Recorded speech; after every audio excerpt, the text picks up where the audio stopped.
Καλησπέρα στο δεύτερο επεισόδιο από το Level 1 του Champion. Καταρχήν, να ξεκινήσουμε γιατί θα αλλάξει το κλιπ, ότι εδώ πέρα βλέπουμε τα πρώτα λεφτά που βγήκαν από αυτό που μαζέψαμε στο πρώτο επεισόδιο, τα 32 εκατομμύρια. Με την ευκαιρία πήραμε κάποιους λίγους βιασύνες για να βοηθήσουν λίγο στο κυνήγι στα μέτρη, γιατί ήταν πάρα πολύ αργό αυτό. Υπάρχουν πάρα πολλά clips. Γενικά είμαστε πίσω σε βίντεο, αλλά έχω πάρα πολύ content ακόμα. Έχω πάρα πολλά κλιπάκια. Αλλά λόγω φόρτου εργασίας και λόγω προσωπικών υποχρεώσεων είναι δύσκολο να κάνω συνέχεια edits. Θέλει πάρα πολύ χρόνο να γίνουν τα edits, πολύ χρόνο να κοπούν τα clips, πολύ χρόνο να μπουν όλα σε μια σειρά, να μπουν ήχοι, μουσική, να γίνει ηχογράφηση. Η ηχογράφηση, όπως είπαμε και στο πρώτο επεισόδιο, με δυσκολεύει εμένα αρκετά γιατί δεν το έχω συνηθίσει. Αλλά αν μείνετε λίγο συντονισμένοι, θα προσπαθήσω κάθε εβδομάδα και ένα καινούργιο επεισόδιο τουλάχιστον 20 λεπτό, μόνο με highlights, μόνο με τα καλύτερα. Έχουμε επεισόδιο το οποίο έχουμε μόνο αναβαθμίσεις, έχουμε κάνει πάρα πολλές. Έχουμε επεισόδια που είχαν με τα event όλα στη σειρά τώρα, που έδωσε money για όλους, έδωσε drops όλα. Έχει γενικά πάρα πολύ content και έχει προχωρήσει πάρα πολύ ο παίχτης. Και παράλληλα, πέρα από αυτό που βλέπετε που θα είναι ο dropper που μας κυνηγήσει τα λεφτά, έχει δημιουργηθεί και ο βασικός παίχτης χαρακτήρας, έχει προχωρήσει και αυτός λίγο, έχει ανέβει. Λίγο θα τα δούμε όλα μαζί. Εδώ είμαστε στην αγορά, βρήκα μια κορδέλα κόκκινη μόνο 2 εκατομμύρια, η οποία είναι πάρα πολύ φθηνή γιατί πήγε τουλάχιστον 15-20. Δεν ξέρω για τα τιμή την πήραμε να τη μεταπουλήσουμε. Και εδώ πέρα είναι αυτό που ψάχνα πάρα πολλές μέρες, η αλήθεια είναι. Χρειαζόμουν μια βασιλική τίγρη για να μπορώ να βαράμε πάνω από άλογο, να βοηθήσει λίγο στα μέτιν. Έψαχνα δύο, μία για μένα, μία για το συμπαίχτη μου, βρήκα μία, το προχωρήσαμε. Αλλά γνωρίζουμε ήδη ότι τις επόμενες μέρες θα έρθουν τα money free for all, οπότε είμαστε ok. Προχωράμε λίγο στο κλιπάκι που ξεκινήσαμε λίγο να φαρμάρουμε. Περισσότερο για το contact. Αυτή τη στιγμή θα συνεχίσουμε κάποια metting, κάποια FMS drop να κυνηγήσουμε, αλλά δυστυχώς το drop rate χωρίς Guardian Cleft δεν είναι και πάρα πολύ δυνατό. Παρ' όλα αυτά θα το αφήσουμε λίγο έτσι για τους νεότερους παίκτες κυρίως, να δουν πώς είναι η διαδικασία, πώς κυνηγάμε και επαναρχόμαστε λίγο με τις λεπτομέρειες στα υπόλοιπα.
Εδώ θα δείτε ότι ξεκίνησα να ανεβαίνω επίπεδο, τον άφησα αυτόματο κυνήγι, πήγε στα 30 level στην αρχή της μπάκρα, γιατί ο σκοπός ήταν να ανέβει λίγο, να προλάβουμε κάποια events που θα έρθουμε.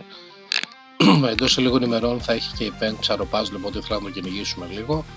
Και γενικότερα δυστυχώς ή ευτυχώς πια το παιχνίδι κινείται κυρίως με το αυτόματο κυνήγι, οπότε δεν έχει να δείξουμε clips από το XP, μπαίνει με αυτόματο, δεν είναι λίγο βαρετό, έχω βάλει εγώ ένα clip, αλλά ουσιαστικά γίνεται αυτόματο όλη η διαδικασία, τουλάχιστον σε αυτά τα level.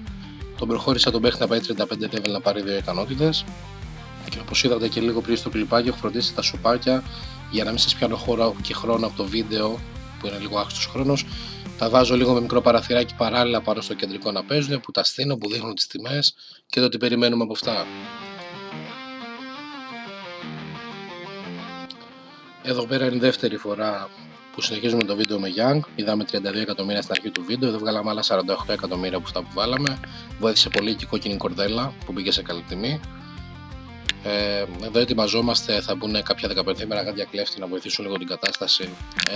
Πιο πολύ ήταν γιατί ήθελα ένα βιβλίο ψαρέματος για το ενερχόμενο ψαροπάζλ που χρειάζεται οπωσδήποτε και κάναμε και τα δύο. Βρήκα πολύ φθηνά κάποια αυγά αράχνης, τα πήραμε πιο πολύ έτσι για το contact. Η αλήθεια είναι, δεν είναι ότι τα έχει τρομερά ανάγκη ο παίκτης σε αυτά τα επίπεδα. Το ένα ήμασταν τυχεροί, βγήκε επίπεδο 4, το οποίο ήταν αρκετό για αυτά τα level και θα προχωρήσουμε να το ανεβάσουμε λίγο, να μας βοηθήσει στη διαδικασία αυτή.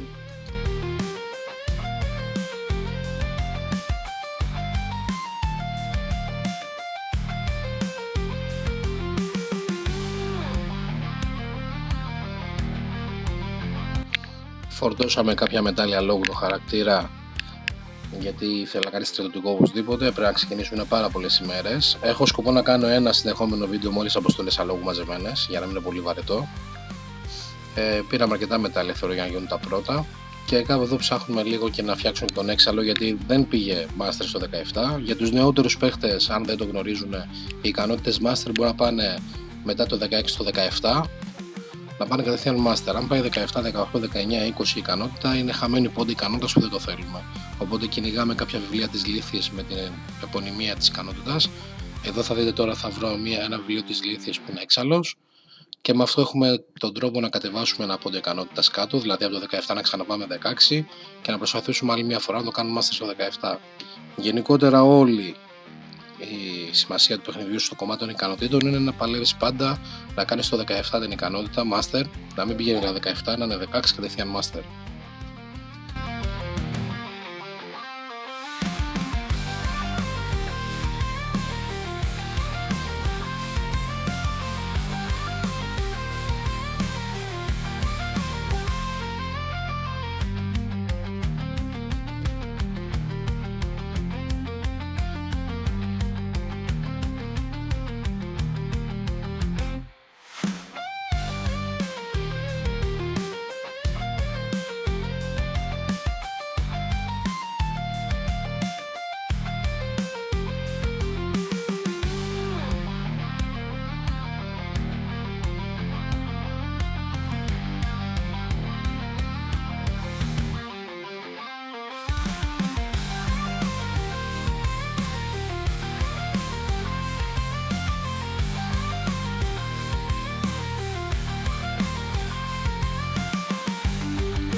Γενικότερα εδώ συνεχίζουμε με κάποιους κτηνώδεις σε διαφορετικά level. Είδατε πήγαμε σε κτηνώδεις 15 level, 20 level, 25, 35 χωρίς γάτια την πρώτη φορά, με γάτια τώρα. Εγώ προσωπικά που παίζα και παλιότερα μπορώ να πω ότι το rate είναι τραγικό πια, βλέπω τεράστια διαφορά. Θυμάμαι ότι κάποτε χωρίς καν γάτια κλέφτη βγάζαμε αρκετά με τόσο κυνήγι και συνήθως με γάτια κλέφτη βγάζαμε καρτέλες ολόκληρες. Τώρα αν και δεν το χρειάζομαι ιδιαίτερα σαν όπλο, δεν το κάνουμε γι' αυτό. Το κάνουμε για να υπάρχει σαν contact κυρίως.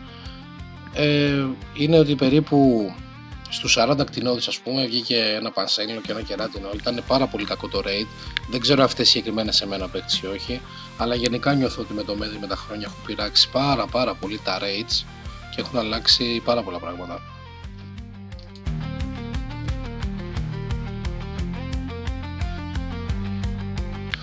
Εδώ είναι ένας άλλος τρόπος για να βγάλουμε Young.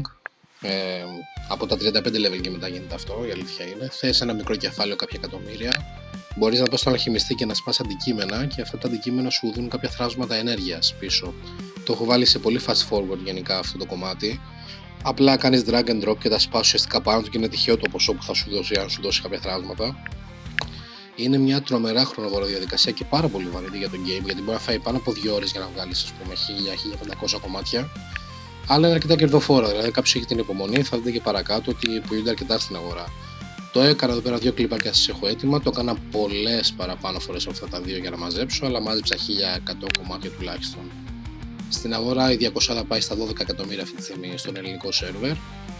Εμείς βγάλαμε 1000, θα τα βάλουμε προς 10-11 εκατομμύρια να βγάλουμε τα πρώτα λεφτά. Είναι αρκετά κερδοφόρο για μικρούς παίχτες. Η αλήθεια είναι ότι στα 35 level το να μπορείς να βγάλεις ένα won και πάνω σε αυτά τα level είναι πάρα πολύ. Είναι εξυπηρετικό, είναι πολλά τα young, απλά είναι πάρα πολύ κουραστικό και βαρετό. Δηλαδή δεν χαίρεσαι το παιχνίδι, δεν κυνηγάς πράγματα, δεν δημιουργείς, απλά κάνεις αυτό. Φτιάξαμε τη Σαμάνα, η οποία θα παντρευτεί με τον πολεμιστή αυτόν. Θα δείτε τώρα κάτω, έχω φτιάξει ένα μικρό παράθυρο που ταυτόχρονα φτιάχνω τη Σαμάνα και την προχωρά. Όσο στο μεγάλο με τον πολεμιστή τη φτιάχνω ένα βασικό εξοπλισμό. Θα τη βάλουμε με αυτόματο κυνήγι να ανέβει σε level. Θα πάει δηλαδή και αυτή 35 level με αυτόματο, όσο ο πολεμιστής θα κάνει άλλα πράγματα. Και γενικότερα το concept είναι ο πολεμιστής να μείνει στα 50 level, να μπορεί να βαρέσει 45, 50, 55 με την συν τα event και να μπορεί να πηγαίνει και όροφο κάποια στιγμή για να κυνηγάει φεγγαρόπουτα, που είναι από τα πολύ αξιόλογα event γενικά. Και γενικά αυτός ο πολεμιστής να βγάλει αρκετά young για να μας δείσει το μελλοντικό, το βασικό μας παίχτη, που θα δείτε σε λίγο ότι στα επόμενα επεισόδια τι είναι και πώς θα είναι και γιατί γίνεται. Δίνουμε σομπάκι, φτιάχνουμε σομπάκι να φύγουν και τα θραύσματα τουλάχιστον, που είναι ένα βασικό κομμάτι να συνεχίσουμε, γιατί τα young είναι πολλά. Και η Σαμάνα προχωράει και θα έχουμε σκοπό στα επόμενα βίντεο να φανεί να γίνουν αποστολές GG για τους δύο παίχτες, να βγάλουν τις δύο βέρες, τις οποίες θα μπορούσαμε και να τις αγοράσουμε σε μια λογική τιμή, αλλά και μόνο για να φανεί η διαδικασία ήταν πιο ωραίο να το κάνουμε χειροκίνητα.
Αυτά ήταν γενικά τα πολύ διαδικαστικά. Ήταν λίγο κουραστικά τα πρώτα 2 βίντεο σε λεπτομέρειες, γιατί όταν είσαι από το 0 θέλει πολλά meeting, πολλά drops να κυνηγήσεις, να κάνεις πράγματα τα οποία δεν είναι και πολύ διασκεδαστικά για βίντεο. Θα ακολουθήσουν 2 βίντεο λίγο με αποστολές αλόγου και αποστολές Jinhee που είναι έτσι λίγο βαρέδες, αλλά θα τις κάνουμε σε fast forward γενικά να μην κουράσουν. Και γενικότερα από εδώ και πέρα έχετε ένα content πιο καλό για όλους, θεωρώ. Θα έρθουν πολλές αναβαθμίσεις, θα έρθουν πολλές αγορές στην αγορά, θα φτιάξουμε πράγματα, θα ανεβάσουμε επίπεδα, θα κυνηγήσουμε και θα εκμεταλλευτούμε για κάποια event που θα γίνουν. Έχουν ήδη γίνει στον επίσημο server, παίξαμε, τα κυνηγήσαμε, δεν έχω προλάβει να σας κάνω τα edit, να τα δείτε. Ακολουθεί πολύ content, λίγο υπομονή, λίγο στήριξη όσο μπορείτε, η αλήθεια είναι, βοηθάει πάρα πολύ και ελπίζω να συνεχίσουμε τη σειρά και να ακολουθήσετε όλοι.